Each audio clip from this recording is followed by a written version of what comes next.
Well, hey everybody, good morning. Welcome to session 35 of our verse-by-verse study through the book of Genesis as a part of our virtual life Bible study here at City on a Hill.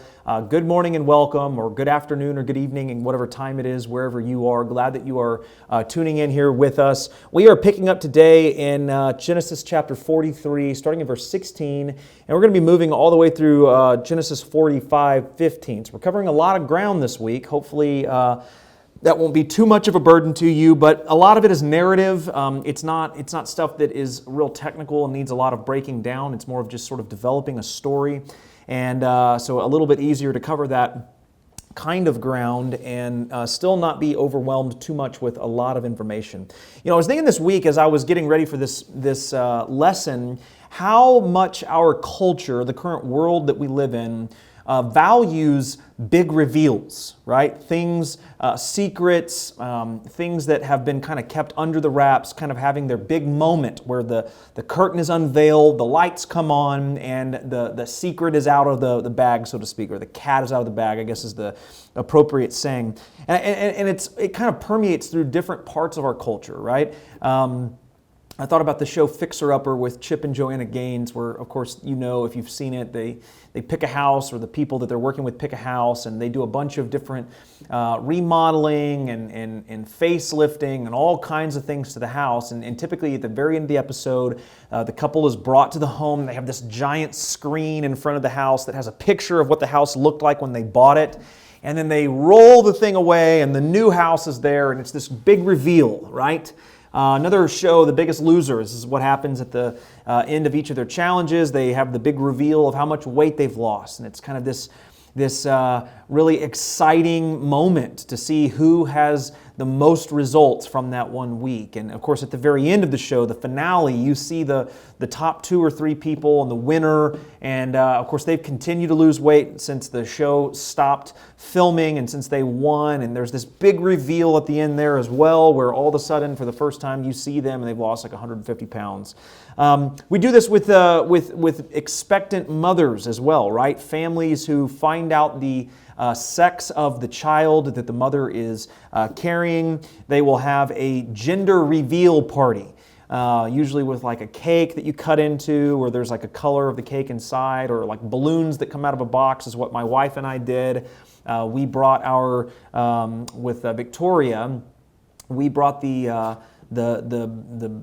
paper that the doctor gave us to a Party City, I think, and gave it to them. We never looked at it, and told them to fill up the balloons with either pink or blue, depending on if the child was a boy or girl. Of course, Victoria ended up being a girl, and so we had our friends and family over. We cut into the box. Pink balloons came out. The big reveal. We were all so excited.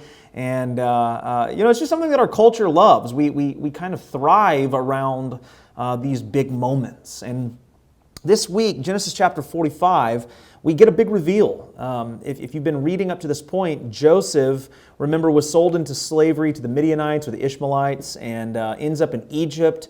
He ends up with Potiphar. Mrs. Potiphar accuses him of sexual assault. He goes to prison. He rightly interprets the chief cupbearer and baker of Pharaoh's dreams. Eventually, Pharaoh has troubling dreams, and the cupbearer remembers and brings him Joseph to Pharaoh. Joseph rightly interprets Pharaoh's dreams, and then at this point in Joseph's life, he is the second most powerful person in all of Egypt. He's the lord of the land. He's the chief grain dispenser.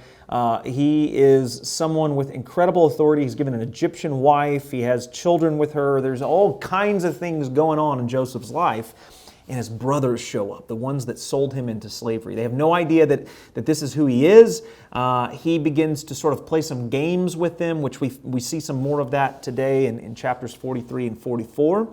And finally, after the brothers appealing to Joseph on behalf of their brother Benjamin, really on behalf of their father Jacob, who they are convinced will die if they don't bring Benjamin back, because of his love for Benjamin and Joseph, being that they were sons of Rachel, his favorite wife. And if that's a lot of information for you, then go back and read some of the prior sessions in Genesis to get Jacob's story, because it's fundamental to understanding what's going on in this narrative. But finally, after a long several chapters and kind of leading these guys on and playing these sort of games with them, manipulating them for various reasons that are not all very clear, and I give you some of why I think Joseph does what he does in this particular lesson and last week's as well, and I think they come from a good place.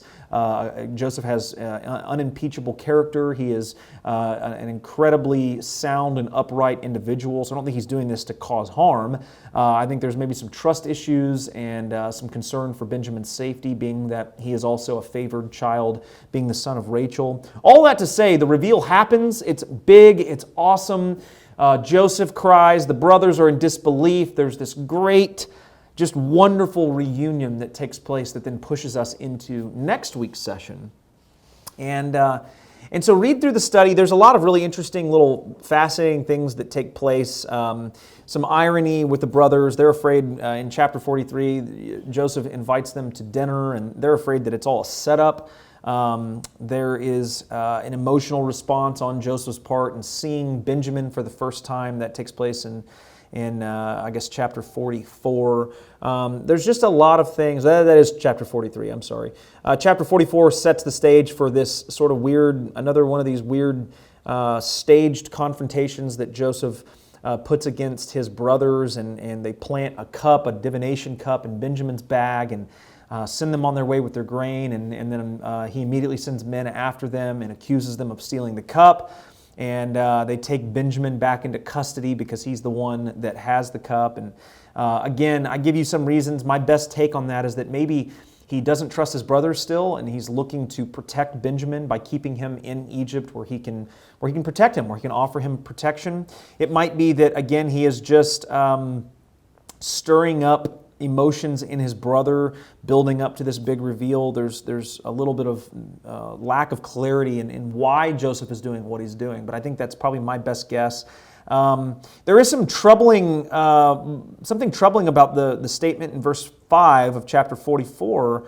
One of the steward of Joseph, when they catch up with the brothers and they find the cup in the bag, he says, is it not from this that my Lord, talking about Joseph, drinks, and by this that he practices divination?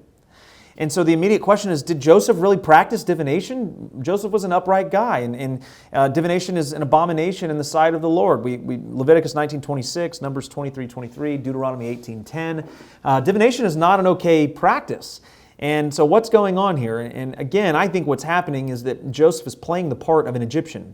And even in Egypt, the Egyptians believe he is more Egyptian than he really is. He's an Israelite. He's Jew. He's an Israelite. And so I don't think he's actually practicing divination, but I think it's a cup that was custom to the practice of divination in Egypt. And I give you some of those terms as well. Oleomancy is one of them, which is the practice of pouring oil into water and seeing the oil disperse. If you've ever seen oil in water, it creates all these weird patterns and swirls. There is also hydromancy, which is the opposite, pouring water into oil. You would do this in this divination cup. Laconomancy is the act of just observing liquids in some kind of vessel.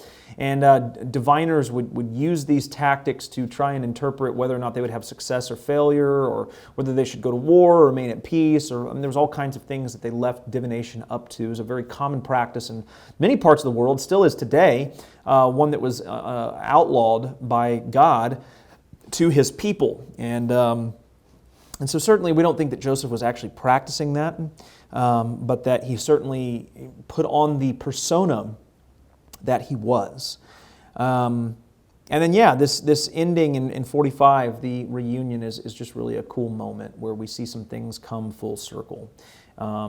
That leads us to the eventual reunion with Jacob, which we'll eventually get to before too long. But really looking forward to this week's study. Commit yourself to really studying, reading the narrative. Like I said, it's a lot more text to read, but it's not as hard to read because it just reads like a story. It's a narrative portion of the text. There's not a lot of intense teaching this week, which is, I think, a welcome change. Some of these last ones have had a lot of information in them, and so I think every now and again it's good to have one that's a little lighter, a little easier to get through. And we got to start thinking about where we're going after this, because we finished Colossians during the COVID break and made the decision to jump back into Genesis, and knowing that we didn't have that much more to go, we probably only have, at most 4 or 5 weeks left.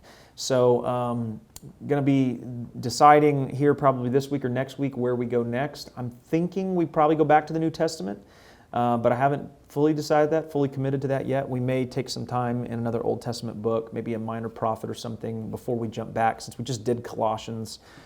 Maybe we do a minor prophet. You heard it here first. We'll see.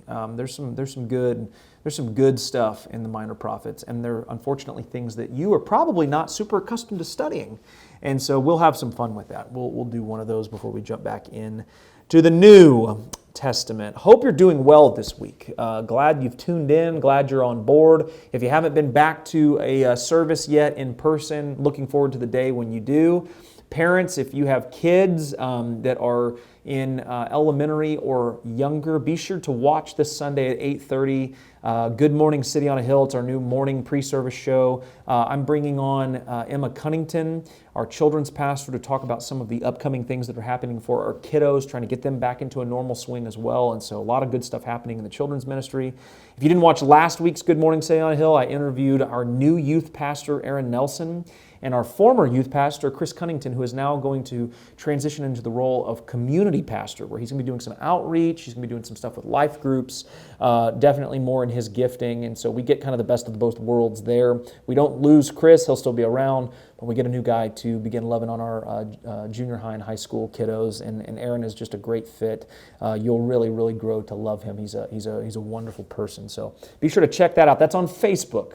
You can go to the City on a Hill Facebook page. Good Morning City on a Hill is what it's called. And really, really informative, good time, a lot of fun, bringing in some different people. Going to have some people from the congregation in, a special guest as well, to talk about various different things that they have experienced in their life here, so really looking forward to that. Maybe even some of you and your experience with. In fact, drop a comment down in the comments section if you're interested in coming on, talking about how this Bible study ministry has shaped you or benefited you, impacted you, particularly over COVID-19, but it can be before or after that as well, is fine. I'd love to know that, and maybe we can arrange your schedule in such a way where you come on and actually talk about that on camera. I would love to have that, actually. That would be a really great thing for our church to hear, and for the outside world to hear as well, because it's on Facebook. Everyone can see it. Hope you're having a great week. We will see you on Sunday. If you have any questions, as always, message me. Study guide is linked in the description below. Have a great week. God bless you. See you next time.